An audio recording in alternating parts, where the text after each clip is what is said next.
I don't know. I know this one. Okay. Good morning. Morning. It's 10 o'clock. Bright and early for our con. And we're going to start off bright and early in the series, I guess, to look back at the beginning of how our adventure began and how things might look a little bit different looking back at the early works of the Wheel of Time. So we have a distinguished panel of experts on the topic, and I'll let them introduce themselves and talk a little bit about what brought them to this topic. Maria? Hi, I'm Maria Simmons. I'm a member of Team Jordan, and I'm really happy to be on this panel because I should be able to actually talk about Eye of the World.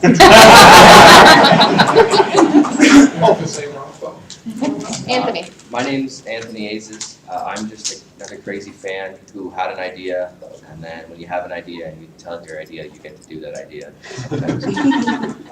And I was discussing this topic with some other people on a news group, and I got a little bit intrigued in some of it. So I recently did a reread of Eye of the World, actually, which I recommend everyone do just every once in a while, just because it's a great book.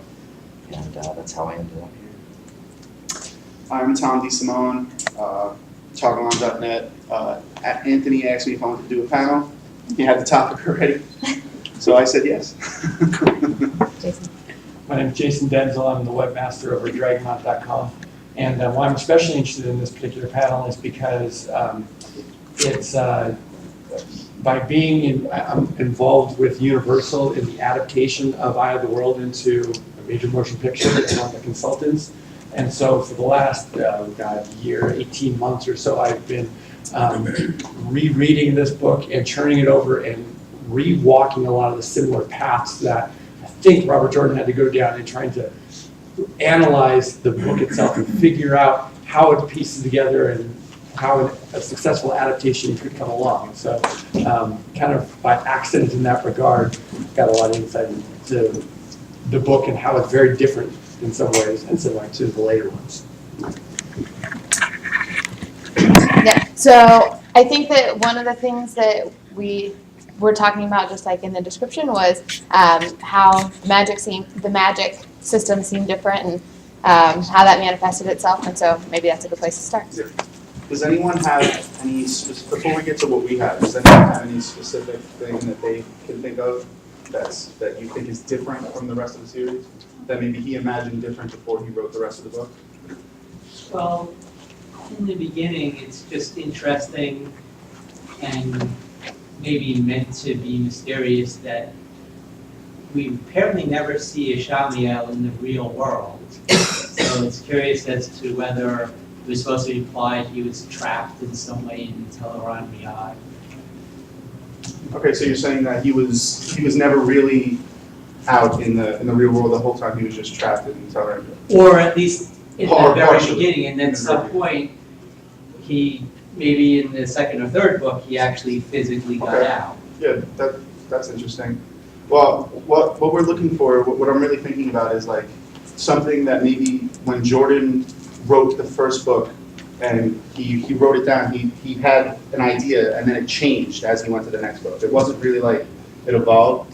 Well, I don't think it actually changed. I mean, I think that it was especially written, some things were written vaguely, Yeah. so we could discover the one power later. For example, I mean, I'm not sure if you can answer it, because there's one scene with Moiraine when they were in the Blight, and she was saying something that she had to undo what she did last night, setting wards, and that she could just let them dissipate, but that might be sense as well. So I think she actually unraveled it, but that's not clear.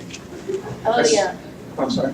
I noticed that when I just did my reread, and I was like, yeah, I was thinking about that, and I really don't know anything about that, but I did notice because she was like, if somebody could read the residues and know we were here, it's like, but does that mean you could unweave? But you know, some people can unweave. Moiraine was a I think that's what it implied. I read it off somewhere that that's what it implied, and that was an interesting point. Yeah, actually, I wanted to say something about what he brought up about originally when before we even know that it's actually Ishmael and not the Dark One himself, and he's just appearing in the dreams. We're led to believe that. I think Moiraine at one point says things are worse than I thought they were if he's having this much effect. And there is another point, I believe, where he actually kind of flickers into existence a little bit, or that might even be later. But it's kind of a clue as to, you know, if Ishmael is bound like in the prison but on a cycle, or you know, comes out something, because we know in the past he's been there, you know, throughout the history, like as a person. So it's either that he was purposely hiding or trying to make the three heroes believe that he was a Dharma, which is very possible because he almost thought so himself. Or it was a point at where he was just coming back out of the prison type of thing, kind of existing world. When you said flickering, it reminded me of the scene that was at Shadar, where it was at least implied that, you know, he was flickering in and out of existence, but he was what was driving the fades to drive the Trollocs into the scene. Right. So whether that was the moment that he was escaping or not. In general, I think that we're up against, there's two ways that so many of these topics can go. Because in one sense, this was in one of Robert Jordan's earlier books, and I get the sense, as probably a lot of us do, that he was still finding his voice in the series and maybe still working out some of the, it's quite possible that he was still working out a lot of the things. He might not have had, voice talking all day, the true power, for instance. There's a lot of things that Bielaczyc does that are, we know now, were him using the true power. Like for instance, even in the prologue, when he appears before Luce Theron, I think it says that he shimmers into existence. And it was, whereas we know that traveling is generally, regardless of kind of the power that's used, it's a hole, it's a portal you step through. And so the shimmering is I get the sense, Marie, maybe you can comment, but that might be one of those things that he initially wrote because it was the right imagery he used at the time that he was writing the book, and it was later on they said, you know, he probably thought to himself, oh hey, maybe the shimmering that was traveling, okay, well, the true power works differently than the one power. And so there could be some instances that he wrote something a certain way and then made it fit later on. And there's probably also going to be instances too where, many instances where it was planned very early on, and and that was part of his genius. He would seed something early on, you know, Moiraine and reaching, you know, Minze seeing Thom reaching for the little Kisera, something that was clearly planned decades ago before it came to fruition. I want to say as to that, I don't remember exactly what it was, but there was one day I went in and he had been working and working, and he was just so happy because he hadn't realized he'd set something up to work so well. I wish I could. It was around Path of Daggers or Winter's Heart, I think, and he suddenly had this idea and he was like, oh, I should have done it this way. And then he looked and he really had done it the way that it worked. And he was so pleased. That's good. So did you get a sense, Maria, that there were times both where it was very deliberate in what he did and sometimes just lucky incidents that it worked out the way? Yeah. Well, I do think that there's a very clear indication, in Eye of the World in particular, that he was kind of going for a less, like he got very specific with the mechanics of his magic as the series went on. You know, like exactly what everything could do, and this is how a leap works, and blah, blah, blah. But especially in Eye of the World, where he was just kind of setting the tone and setting the world, it was very much more, and again, you know, there's also the often quoted thing where, you know, the first few pages were very Tolkien feel, and Tolkien, as we know, really didn't explain a lot of his magic, and the magic just kind of happened, and we had no idea why. And there was a sense of that in I think the Eye of the World in particular, because he didn't. I mean, it was partially just because the point of view characters, even fielders, were naive and clueless and didn't know what was going on anyway. But it's also to get that feel, I think, was a little bit. And it was kind of like the magic is more magic-y and less science-y, but that kind of changed as the characters got more knowledgeable and as I also think I agree as he kind of developed the system. And that's a really key point, Leia, and I really want to emphasize that too, is that that's probably one of the, intentional or not, that's probably one of the reasons that we respond so well to the story and because we are, just like the Two Rivers folk, we are clueless to how the one power works. And we only kind of see the effects and maybe just the very basic mechanics. But it isn't until books, Shadow Rising and beyond that we really start to get how, the weaves are working, just when Rand and Egwene are learning it themselves. The one instance I want to point out, and I'll pose it to you guys and see what you guys think, is the one that really stands out to me that I think is different than how the One Power works in the later books, is the Mask of Mirrors that Moiraine uses in Barillon when she actually grows and steps over the wall of Barillon and outside of the city. And it's more or less said that like a Mask of Mirrors isn't like really happening to you, like it's just like an illusion, and her in a sense stepping over the wall is like she actually grew and stepped over the wall. So that was like different than it is in later books. So you guys are back. Peter, and you in the back. I'm not sure that she actually did grow. I mean, it's possible that he changed the way the mechanics work. Yeah. But she can, she was talented enough with that weave to, create an image of herself that's that huge, and then just mime a step, and that step happens to look like it's going over a wall, but in reality, she's no bigger than she ever was. Yeah. And her comment immediately after. And so she still ended up on the other side. But Thank but you. she was ended up on the other side of the wall after the was. weave dissipated. She was on the other side of the wall. When I read this, there was a point there, and because it was saying the other guys, the other group, they got through. There was a small, just enough barely for a horse to fit through in the gate. And if that's the case, then she stepped through there. Because just before that, she had to intimidate the White Cloaks. Made herself all shadow and a dark, deep voice and whatnot. And then she did the step thing. And later, when I believe it was Egwene was asking her, she said, it's you may have thought you saw that, but it's funny what the mind can see sometimes. So I think at that point, I think we're led to believe before the whole, the Mask of Mirrors or illusion is really solidified, it was maybe like the starting point on that. And someone else had it. You in the back right away? Well, one of the interesting things I thought of as I reread the series is that how later it's scaled back. Because first we see this giant illusion of her, and then in a later book we see the Amarillan seems to grow just a little taller, and her voice projects across the hall to get everybody's attention. But we see illusions, it seems like we see illusions less and less. And it's almost like, okay, I did this, now let me scale this back. Well, I would think at that point she wasn't really trying to scare the people that she was talking to. It was more or less like, hey, look at me, I'm the island, listen to me now, I'm going to talk. But she also could have been like not as talented as Moiraine in that particular week. What were you saying?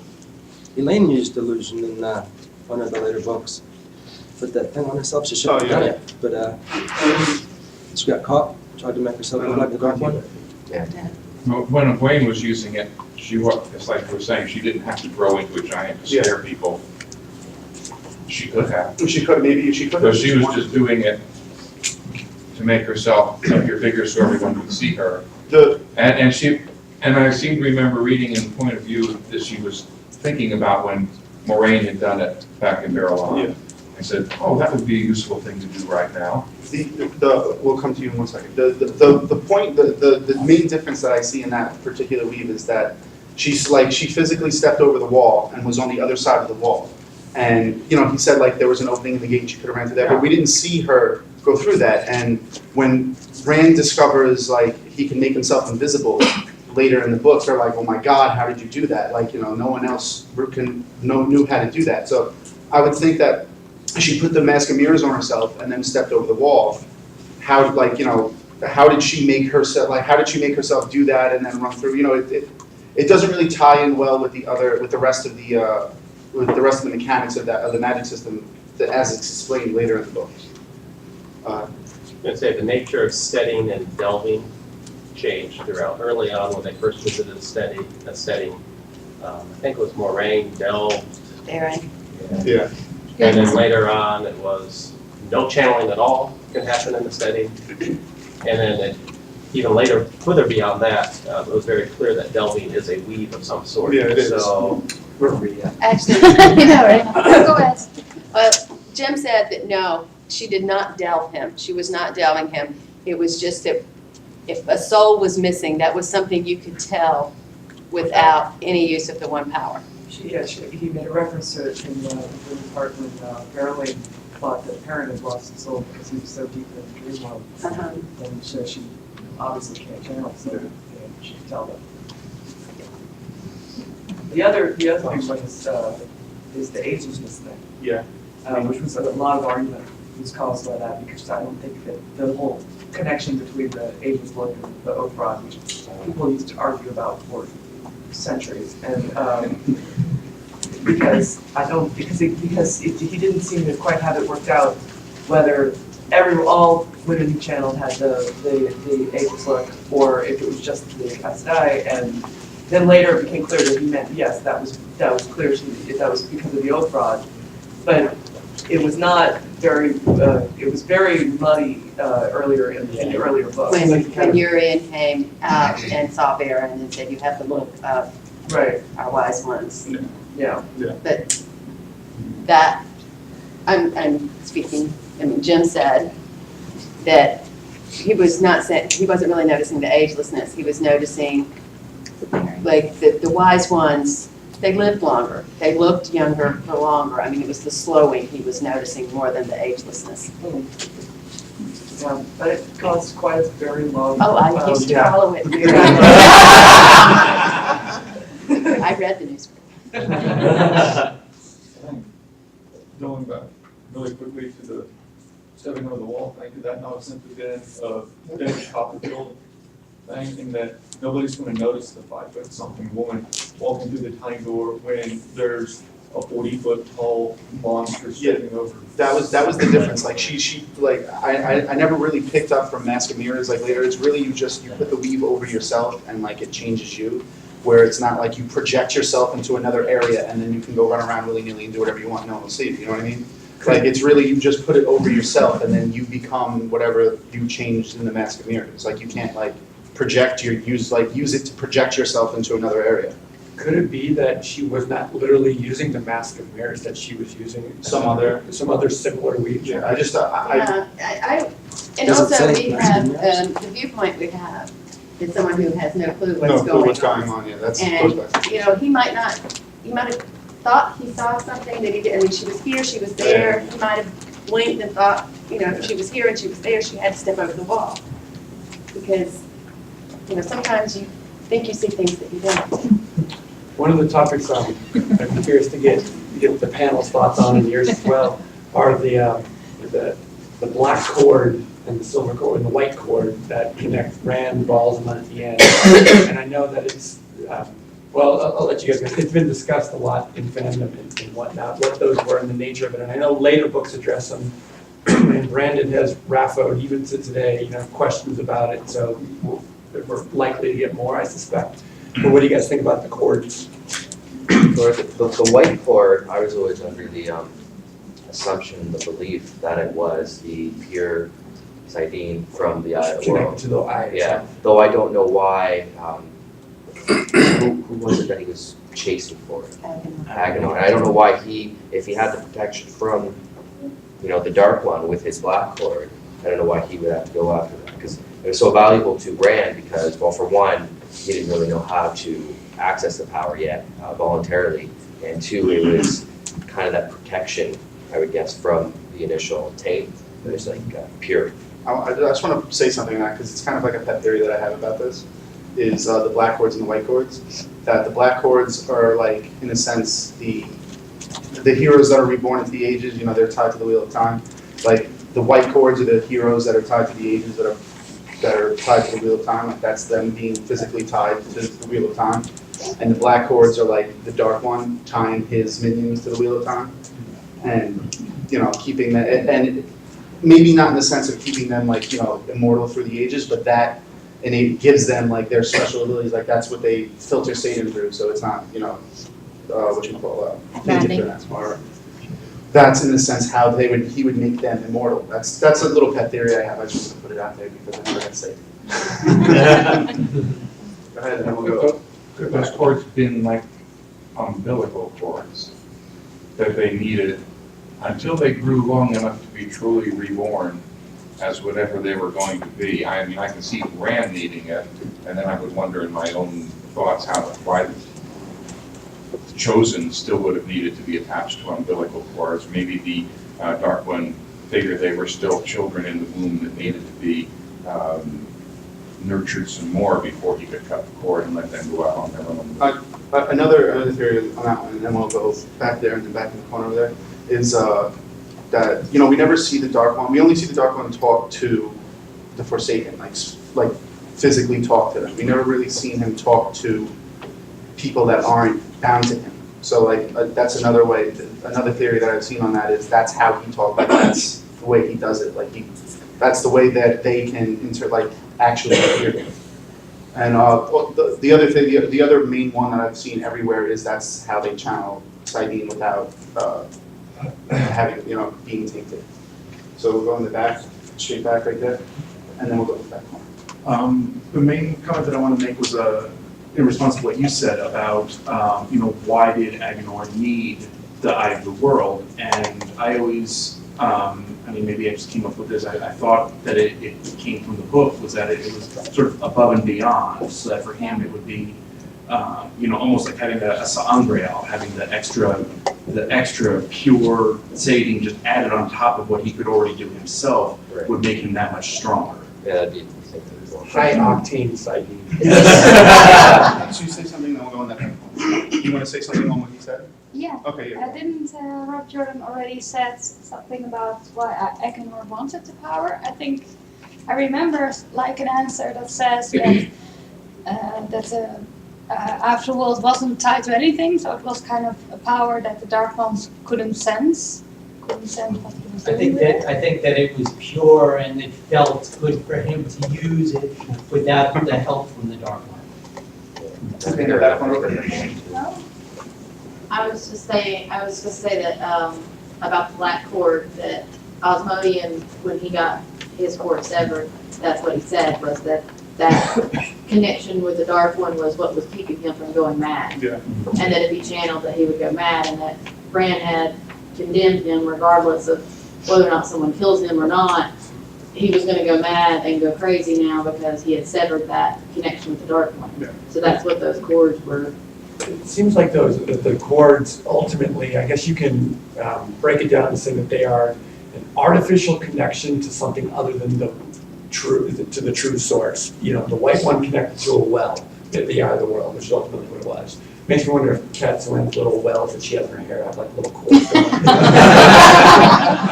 Foot long. And then the same thing, the cord to the Dark One is, that is the manifestation of his connection to his servants, and whether he is protecting them from the taint, whether he is giving, maybe that's the conduit that the true power flows over. Remind me, did Rand ever have a black cord when he used the true power? I don't know if we ever saw a black cord, but we saw it. They always said he looked shadowed. That's right, yeah, you can kind of see the manifestation of Rand. Well, but they were in the real world at the time, and the only place they wasn't seen is in the skinning place on the Teleunreal. You never That's see your them. point. Yeah, they only see them when they go into that other. Yeah. The other whatever they go space to, or whatever. Yeah. But actually, one of the things was the Eye of the World itself was kind of an interesting anomaly in terms of how things were set up to be used later. I always thought that, it worked at the time, but in retrospect, after going through all the other books and everything that happened, it was a little bizarre the way that was set up, and it almost doesn't make a lot of sense why that would be there. You mean why it was created and why it was put there, or how it was used? Both. It was why it was put there. I sort of get that, but you mean why from the perspective of why Robert Jordan put it there in that book at that time, or why did the Aes Sedai of ancient times decide to put it there? Both. Yeah.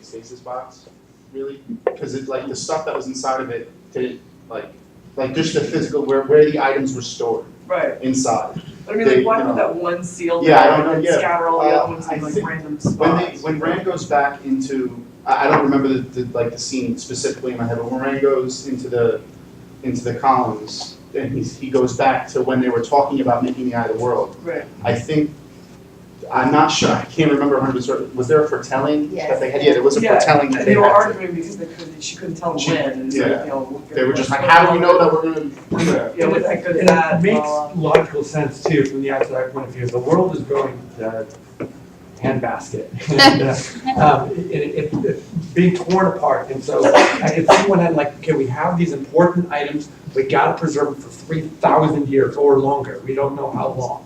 And so they're gonna use their best technology, their best tools to preserve that and hide it away. But it also makes sense that they're not fools. They're not gonna say, hey, we've got these 7 seals, and if they somehow get shattered, the dark one is free. Let's all put them in the same place. So they found one. It makes sense to put some there with all the other special stuff, and then, you know, maybe go try and find other protective areas. You know, spread the seals, you know, over across the world. Like a display hall in Technico. Yeah. Yeah, well, obviously, yeah, they had a Tenchico building down the street.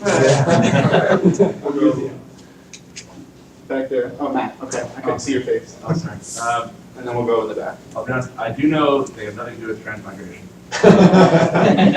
So my question is for Maria. It's obvious from at least from the moment we haven't told about it seems like this thing is unique to Rand. Would you tell us whether or not you know if the ability to perceive the chords is actually just a talent that Rand has? I have no idea. Okay. I mean, it just seems like it's likely kind of an ability to be somehow. Like being able to see Tavera. Yeah, exactly. Like. Yeah, it may well be. I don't. As far as I know, as far as I can recall, no one else ever mentions perceiving them. Not that obviously when they're in the real world they can't slide a shield between someone's connection to the one power, but actually kind of being able to. He visually kind of senses that he can see this chord versus other people that are just like, I know it's there, I know where to find it and cut it. Yeah. Another thing about the chord I just remembered was another theory that I saw in Disneyland actually. I'm not sure. Was that they talk about the Dark One having to it takes time for the Dark One to be able to find the dead Forsaken soul and put them back into other bodies. One of the theories was that he uses that to catch their soul in a sense to be able to put it into another body. That was another theory I saw. But right there, and then we'll go over there. So as far as why Agenor was using that world, I think it was just because he was thinking he had to use it in order to get to the items that were there.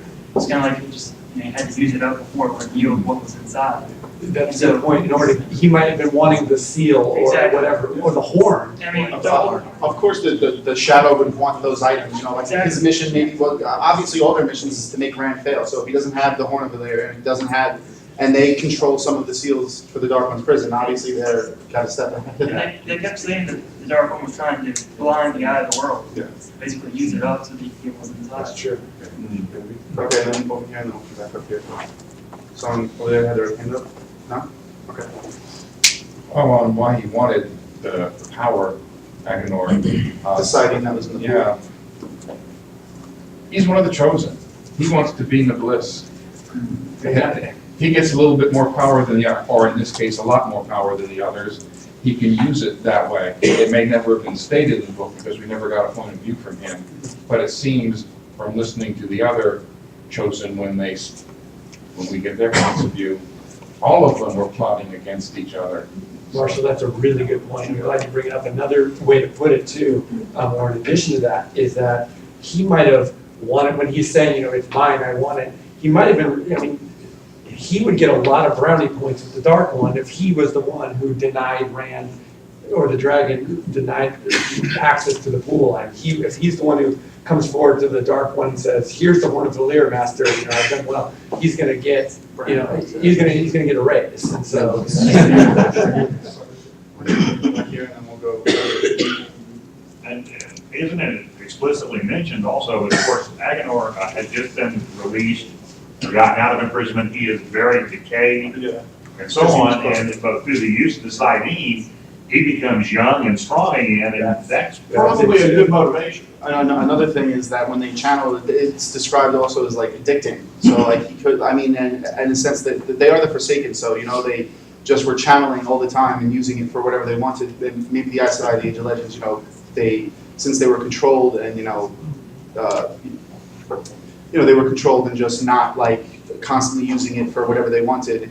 He was just like jonesing, and he was like, "I want some of that." 3,000 years without a hit. 3,000 years shakes. But you would also like when something special about the city and that posted, like some 100 Aes Sedai or something died to create Liverpool. You'd think there's an easier way of storing objects safely for 3,000 years. That's a good point. Kill 100 Aes Sedai. Maybe they were just trying to, to keep some of the good, because they might not have known the extent of, for all they knew, they could see that sighting was tainted. They might have thought, hey, by the time the dragon comes back, it might not be tainted, it might be outright foul. Yeah. Like, you cannot touch it. And so they might have even been, their mindset might have been, this might be the only stuff he can ever even possibly channel when he comes back. So we have to give him something to work with. Another thing that I just thought of right now when we were talking about it is when they channel Saidin, they take it into themselves. So that pool was huge. That was a huge pool. So I would think that maybe a failsafe to make sure that maybe only the dragon, or maybe even the only other person that might be able to open it would be Ishmael, would be to make it big enough to where like there's no way any other male channeler would just be able to take it because it's too much Saidin, they would burn themselves out. So only the dragon and maybe Ishmael would be able to take the Saidin into themselves and survive because it's so much of it. Because like when I think of channeling, they think of pulling it into themselves and filling themselves with it is like a cup. They fill it up, and if you go over the top of the cup, you can burn yourself out, die, all the ways that it's described. So if any other channeler would have tried, any other male channeler that was weaker tried to pull it into themselves, would have burned themselves out and then not opened it because. If I can, I want to jump to another topic here. We talked a lot about random one power. We'll talk about Matt for a minute. So in the first book, I don't know about you, but the first time I read it through, I was convinced beyond all shadow of a doubt that Matt was the rebirth of King Aemon in Manetheren. And we have since learned that that is not the case. That's been confirmed, right? Is that? You're gonna wrap on me. I don't remember. Oh, okay. All right. Matt, do you remember if? Remember? Well, anyway, so I think that he said no. I think that he said. I think asked him at a signing and he said no. Yeah. And so I'm wondering. I'd love to open up for discussion about at the beginning, it was the old blood sang. Matt was, yelling at the one, the old tongue, with that, and then that kind of goes away a little bit until he gets, all the dagger stuff and heals with the dagger and everything else. How did that change and what could Robert Jordan's intentions with that have changed over time, or was he just plotting it and we missed it? Well, I do think that was one instance where I heaven forbid, but I think that he was actually wrong because I remember he said specifically to someone in a signing that somebody asked him, did Matt's memories come just from the fins or did he get them from past lives? And he answered, no, Matt's memories don't come from past lives at all. They come from, the snaky people. But then, we have that whole scene in, long before he goes anywhere near Meridian, where he's yelling at Swan and everybody while they're healing him, and saying, "I'm going to meet Aes Sedai," and blah blah blah. Or the heart guard. Yeah, before the heart guard, blah blah blah. So, I think he maybe forgot that when he said that at the signing, because it's clear to me that his memories, he had some racial memories, old blood, blah blah blah, as well as the memories that the snaky guys gave. Yeah, I think you're right. And people talk about Matt's memories, and there was a lot of confusion about that for a long time, and people were convinced that, it was all his ancestors. And I think Jim was answering a different question than he was actually precisely asked. Right. Yeah. I think he wasn't necessarily wrong in that, because in both instances, Gwen said she almost understood what he was saying, and he did not. In the other world, he did not understand what he was saying. And we don't know whether or not he understood what he was saying in the tower, because obviously he was he said that when he said it, he knew what he was saying, and then like afterwards it kind of faded away and he didn't remember. Yeah, well, that could almost be a DNA memory of sorts. It doesn't necessarily mean. But that's what. Which is what she's saying. Yeah, that's exactly what she's saying. That it was ever him. Maybe ancestors. What I get from that is maybe like he had the idea then when he wrote that book, because in the beginning he said that he was only going to write 3 books, right? Like when he first He thought it was 5. Oh, 5. Okay, so he thought it was 5. So maybe that's where maybe in the beginning he started playing with the idea of Matt getting past memories, and that's where he was going to start putting it in, and then it changed as he got to the later books where it was he went into the things and got them happening. It seems like ultimately right now, so if I'm tracking all this right, Matt currently meaning Towers Midnight, he's got a little bit of racial memory, perhaps, of ancestors. He's got the holes were filled with the memories of previous people who had gone to the Tower of Genji, right? And then, well, I guess it's just those 2. Right? And so Some of his own memories. And then some of his own memories. That's true. You know, his horse knowledge all comes from his dad. And he remembers some things that happened, like he remembered seeing the tower, he don't remember anything else about that, he remembers seeing the tower way back. But, When he was on there's still, the holes, the other memories still, I mean, there's stuff missing there, but he does remember. One of the things I always wanted to ask, and never got a chance to, was about the question of, it seems like it's not really clear like how much memory loss he actually has, and whether or not the memories that he has from the other men, because he seems to have an awful lot of them. And then they seem like they would be longer than Matt's own lifespan. I mean, he's not that old. I mean, he's only what, 19 or something when he gets the memories, and it's like, how many holes could he have that would fill up, that it seems like it's years worth. But they just packed it in there. Yeah, they just really squashed it in there, and I was just, I always wanted to ask if maybe like he has a memory now, like memories of longer than his actual lifespan or not, I just didn't know. Go ahead. Okay, a lot of times we see his memories, the imported memories, and it's a short bit. It's not like he remembers absolutely everything of this person's life or anything. Yes, he remembers a dance with the sea folk woman. That's my favorite chapter in the entire series. He remembers the dance, and sort of like, last night we got word that the trollop's coming out and all of that stuff. But it's almost like he gets a little piece here and a little piece here, and I think he has. How long did he have the dagger? He has several months where there are huge stretches that he has no memory of.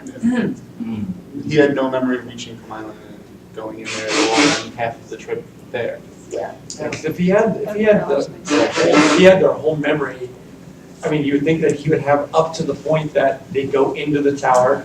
He would see his way through the tower. He'd see his way to the fins. And he'd probably see all the way up until they rip the little guy's eye out. Or, what I thought was when they later explained about and when I read interviews about his memories, was like they just kind of picked things, like specific memories from specific people. They didn't like take their whole lives and jam them in his head. They just took like these specific memories and put them in his head. And they call him the battle master and then the trickster.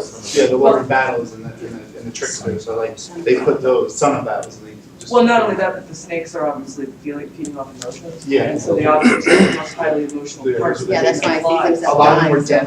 A lot of them were death scenes. A lot of them were in the middle of battles. Or dancing with the sea folk woman, which I would think would be particularly touching. So it's exactly those things that are highly emotionally significant. I have a question for Moiraine. Did he ever ask you to research anything psychologically based? Because there's a fairly recent psychologist, Carl Jung, whose collective unconscious theory kind of ties into all of this. That would be an easy way to explain Matt's memories. He never asked me to research that, no. But remember, I didn't start working for him until Crown of Swords. And he was working on Crown of Swords. And the first book I worked on was Path of Daggers. So there was a lot of research he did on his own before I was ever in the picture. Because that would, I mean, I'm sitting here listening to it, and even as I was reading it, I have a basis in psychology that it just is, it exemplifies the collective unconscious. Just thought I'd throw that out there. And if you put Stock in the collective unconscious, it could have been because of the collective unconscious that he knew that. Harriet? He was, Jung is not that recent, because he was a contemporary of Freud. Right. And he was aware of Jungian theories. Whether he was consciously using it. He was aware.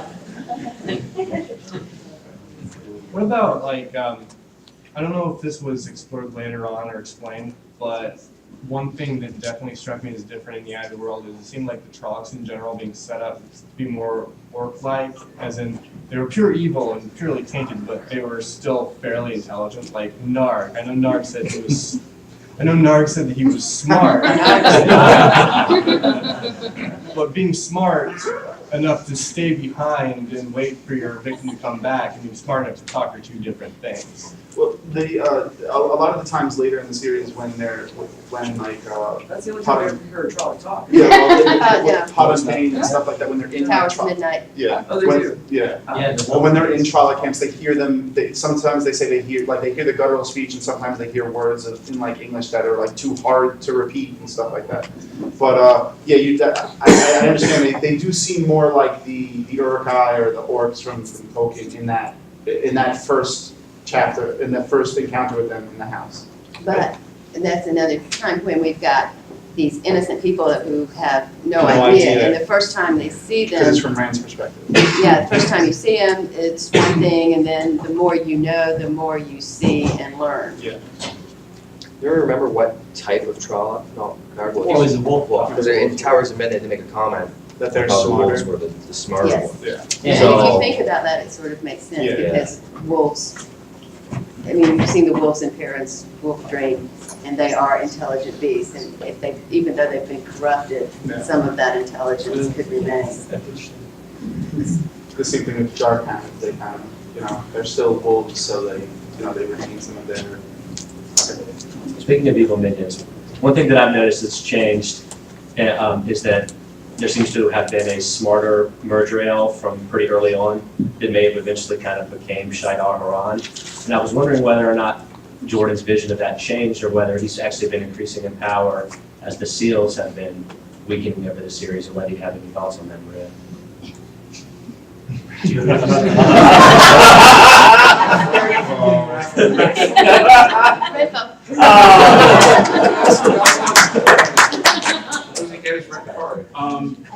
I know he actually said something about that the first time we saw the proto Shaidar Haran. It wasn't the same Murdral, it was like a test that he was working and iterating, Right. and eventually created Shaidar Haran. But the first time we saw something like him, it was a different Murdral. That was great, huh?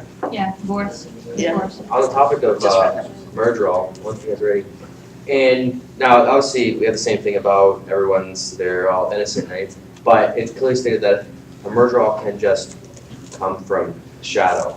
It doesn't matter, like he came into the inn in Verlon. So why hasn't he popped up in the shadow like in Matt's tent or anything like that? Like, is there any other limitations on that maybe, or is it just kind of one of the things that at the beginning makes it seem more mysterious and more, the world is a lot more scary. Like, because in the first book I was scared when I was reading it. Later, it was the only time I think in the series where I was like, these guys are in trouble. But with the rest of the series, it's like, okay, they're gonna come out and somehow they're badass. They're gonna find a way. The beginning, not so much. So I don't know. Maybe it's something Maria can answer. Well, part of it's, yes, they can move from shadow to shadow, but they have to have pretty specific knowledge of where the shadow to go is. Because, he found him in Verlon and went to the inn after Rand told Pat and Fang Where they were. the name of the inn. No, and why they don't get to Matt's tent is because Matt's lucky. Yeah. Yeah. The other time where you really see them using that power is when I think it's Jacunski when he's in his room and they come and visit him when the Myrtle comes and visit him in the room and threatens to kill his whole family. He's like, okay. Yes. So would it be, do we have any specifics on that? Is it like just moving from shadow to shadow, or is it like teleporting from one place to another? It's really not known. I mean, it's part of their mystique. Yeah. It's probably not the word I want, but it's just a trait.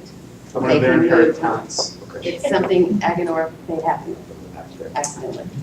As far as Rand accessing the well at the end of the world, is it easier, or would it have been easier for Rand to access sighting through that rather than him just learning, now being able to access it normally? Was it easier to access the well than to embrace or to see inside her? I don't know the answer to that, but I did wonder if that was one of the things. And Rand, he's totally been uncontrolled and even doesn't know what he's doing. And then he gets there, and that's when he recognizes that he has a channeling problem. And I'm sort of thinking that that might have really been a grand purpose of it, to bring him to the point that he could become the Dragon Reborn, and not just all the lives in the Great Hunt when he was going through the Portal Stone, that he had to go and do the right thing and not end up in one of those making the wrong choice. If you think about it, like if you're trying to ride a bike, and someone puts you on a bike and throws you down a hill, and you survive, you're going to know how to ride a bike a little bit better. So I kind of gave it a really harsh introduction to channeling. Or perhaps a better analogy, that was a very good one. Another analogy would be that, it was like he was thrown into a big pool and he had to learn how to swim, sink or swim. And he had, this sighting flowing into his body, his mind, and everything about him, his soul had to wake up to be able to handle that. And once the water wheel started turning inside of him, so to speak, it's like his memory kicked in and he was able to finally manifest that. Can I ask a question? You also have to remember that that's not the first time he channels. He channels like in the first few chapters of the book when they're riding away, escaping from the Trollocs, when he starts healing Irene's horse. So he's already been channeling throughout the book. But he doesn't know it. No, he doesn't know it. And he's totally not in control. No, not at all. What is the true power and what does use of it do to a person? When he breaks that collar off from that bitch that put it on there and then destroys her, it's with the one power. Putting the little black specks. The true power. The true power. Yeah. Yeah. What does it do to a person? In the beginning. And that's almost to the end. Yeah, that's that. Well, I was going to tie it into the book one, all the way back.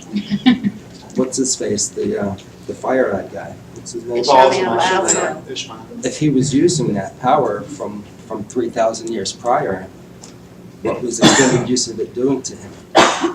Driving him completely insane. Making fire fly out of his eyes. Making fire fly out of his eyes and his Was mouth. it connecting him even deeper to the Dark One? And so he had more Dark One in him when he was sending the dreams out and everything else? I think it is fairly well established that the true power is a direct link to the essence of the Dark One. And when you are channeling, you are not channeling sightings like ours, you are channeling Shaitan directly. And that Rand, in the 13th book, I know when the meeting, but for that, to your point, I think that, yes, Rand was tapping in directly to the Dark One, and the question remains whether that was the plan of the Dark One or just Rand got a little bit lucky. So. When the real fast those We'll go to touch on the one PowerPoint, the true PowerPoint, is when they drilled the hole when they first drilled the bore was they thought that they had discovered a power that they could draw on equally, and it ended up being the Dark One which was there. But they sensed his power then, that this is like, oh, this is something that we could draw upon equally. Do you think that touching it is what turned them into the Forsaken? Like touching it the first time was like. So they never touched it. A lot of them didn't. The reason why a lot of them turned, like if you read the Big White Book, they talk about why they turned. A lot of them was jealousy, a lot of, like, Asmodean wanted to Human compose motive. music forever. Human motive. Yeah. Some of them instantly went to, because originally, you have to remember, there was almost like no evil in the Age of Legends, because like the way people got status in the Age of Legends was through like contributing to the community, like wealth and stuff like that didn't matter. It was just what you did for the community gave you status. So like that's why the servants of all were the servants of all, and they were the leadership because they were the servants of everybody. So let's go back here in the back, please. Okay, I have a question about the Trollocs. Throughout the series, we've pretty much seen the Trollocs, with the exception of Nard, being less intelligent, but in the early books, they go into Padden Fane's cell and they find writings and they say, oh, it's in the Trolloc tongue. So my question is, where are they on the intelligence scale? I mean, they seem almost bestial, but they have a written language of their own. do you want to answer him? Well, I was gonna say, like, doesn't Baron say that it's like an intelligent, like, or like I'm not intelligent, like either a dark friend or like a murderer who wrote it. Yeah, there was, I just read that, and yeah, I can't remember the specifics, but it was a different, it was the language they spoke, so I guess somebody had to write it. But it was in a different hand, it didn't. We also said before, like, there are, well, we think at least, that the Trollocs do have kind of like an intelligence scale, and maybe the wolves, like they say that the wolves might be the smarter of the Trollocs. Like when there's a Trolloc fist and there's no Murgils present, maybe the wolves kind of take, not leadership because they're still Trollocs, but they, maybe take the lead in a sense. They are human stock too. Yeah, they also, some of them are more human than they are bestial. When you see them, sometimes they have a complete human head and just a beak. So like maybe he has more of a human brain, and he was the one writing it. That we don't really know how much they work there, and then we'll come on. I don't know about you. Oh, excuse me. Yeah. Oh, go ahead. I'm sorry. You go. No, Go ahead, Jason. Something that was introduced early, and I'm not sure it's necessarily changed as much as just kind of disappeared, was the whole sniffer power that Huron has. And I was wondering what exactly the nature of that was. It doesn't seem to be connected to the power in any way. It's just something that this one guy that we've been introduced to can do, but no one else really has that unique power. Oh, well, there's mention that there are other sniffers. Yeah, they are. Yes, but and we don't see them, but it's a rare thing, like Minze. Yeah. Minze talent of seeing auras, and Karen and Elias being Wolf brothers. The old things are coming back, and it's not like everybody has them, but it turns up here, it turns up there, and I think we're a little spoiled too in that, we hear often, channeling is rare, and Wolf Brothers are rare, and yet there's a lot of them in the book. But, those are special people that are coming to the forefront in a very special time in the age. But when you consider that there's, hundreds of millions, if not, a billion people or whatever on the planet or whatever, and sniffers are extremely rare. It doesn't surprise me, even then there's only going to be, one that comes up and is significant in the course of the story. And then in the time frame of the story, it's coming to time and guidance. So they talk about a lot the pattern spinning people out when they need them. So it's like now they need all of these people. They need all of these people with these traits. And I think he's going to fill a specific role at some point because we haven't seen them a lot. Plus you have 3 Taviran altogether, so. Yeah, so they're pulling things. Yeah. Just on a meta layer as a writer, Basically, you I want was to have gonna one say unique the patterns different. what they need at the time, when they need it, even before they knew they needed it, so it's the pattern working for them. Matt? I was gonna say, you guys talk about Mirror and traveling. RJ answered the question back in '96. He said, "Fades travel where light and darkness do." That's pretty specific. Yeah, so it's like the edge of the shadow. Let's go back there. There was one thing that seemed a little inconsistent even in the first book, is that whether all the Dark Friends were supposed to kill Rand or capture him, because some were trying to kill him, and some were saying, like Hal Goad, come join us, it'll be easier that way. And I was wondering if that's something that he wasn't even sure about, but he was trying to move through the first book and just say that Rand and his friends were in a lot of trouble, whether they were trying to capture him or. Yeah, I think that my take on that has always been that that up until when Rand showed up, when they found him, the Dark Friends were signing up and thinking, really, okay, this isn't gonna happen in my lifetime. I'm just signing up for the pay.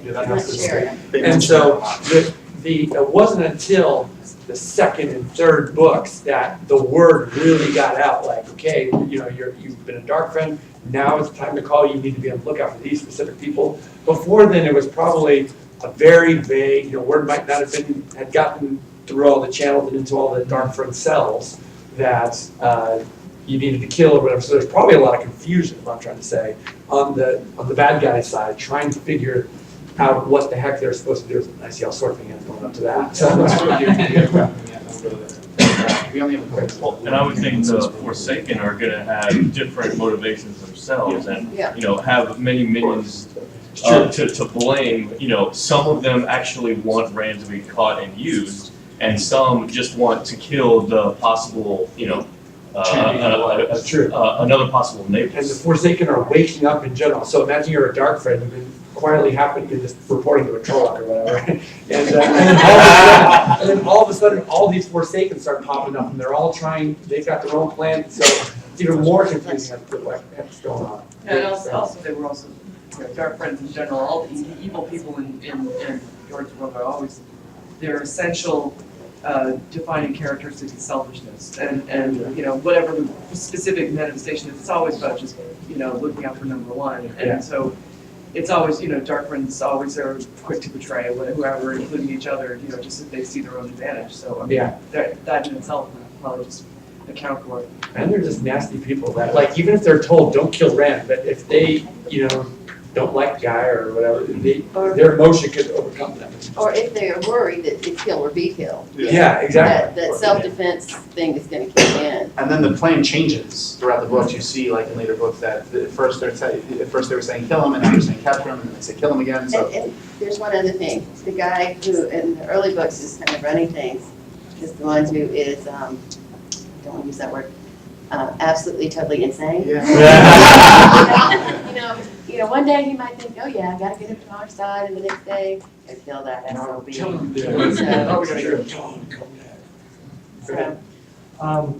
Something else was in the prologue of the Eye World, first time you see Ishmael, he's obviously channeling the true power because he says, the Dark One's feeling is different from the sort that but it's kind of established that he's been this kind of nebulous character for a while in the Age of Legends. He's been using, we can assume, the true power for quite a bit of that time. And then later on in the book, when he's spun back out, or when he becomes Moiraine, that he hasn't been using it for that long, but he has already the black specs. Oh, he's been using it for, he's in the cycle of being free and back and being free. Is there a continuity, are the black specs? Did like Saw travel with him into the new body? Well, it's more like, did the nature of how you tell if someone externally is using the true power change? Because I kind of had a pet theory that the fire in his eyes and mouth is kind of the result of using that for a long time. Like first it's nothing, then it's the black specs, then it's the I think that is the case. So why didn't Luce Theron, or why didn't Jordan mention the black specs? That's a good question. However, I think that there's a moment there where when he has that triumphant moment, when he says, his eyes flash or something like that. Maybe that's just descriptive prose, but then again, maybe that was just a clue into that, or maybe you're right, maybe the Saw word. Or perhaps. Well, it's his own point of view. It's true. Yeah. And they're there. He's not gonna care. It's part of. That's true. It is. Yeah, that's an odd point. That's one. Actually, but it's not. It's really. Isn't it? Yeah, it's kind of a third. He doesn't go with him to the mountain. Yeah, he goes certainly. I guess. Yeah. But it's third person talks about it's third person. It's looking at You're right. Is what it is. Well, it's interesting because he never does that later. He never does third person. Yeah, that's right. You're right. You're right. Yeah. It's less limited than the rest of. We never go into Ellen Morton's head, though. Yeah, you're right. That would be terrifying. So we're just about out of time for that. I just wanted, one more thing that I really wanted to ask, it's really small, is bring up healing and the connection that Moiraine tells Nynaeve it makes between people that you have healed. And we don't see it anymore, ever. Are you sure? You see it No, one more? not entirely sure, but we don't see it a lot. Like, not enough, all the healing that goes on, I don't think, or Well, I think is we it see- something I think that we see has to with be Herman really intense here? in his camp, when the Aes Sedai kind of like sense him coming because they healed him several times during that. I don't remember I exactly. thought I remembered it happening a few times, not I. Then Not we were a lot. gonna talk about something else about healing. Because, Do you want to talk about something else about healing? just real quick, because I thought it would come up, because I was pretty sure I'd seen it on the news group. When Rand falls into the garden and Elaine comes up and she wants to heal him because Gawain talks about how she always wants to heal first and he's the first human. And then later we get, and Elaine, you know, in the one power, can't heal squat. Yeah. And I always thought that was really amusing. Yeah, I didn't see that. I remember that specifically, and I kind of always took it to mean that it wasn't necessary. I actually found the irony of it more interesting than if, you know, she had a natural affinity for healing. I like the idea that, you know, on a deep level, perhaps Elaine knew she doesn't have the ability to do so, but she still has a nurturing nature to her, wants to fix things that are broken. Right. Yeah. But you have more? Yeah, we're a little bit over. Okay. Well, thank you very Thanks, much, everybody.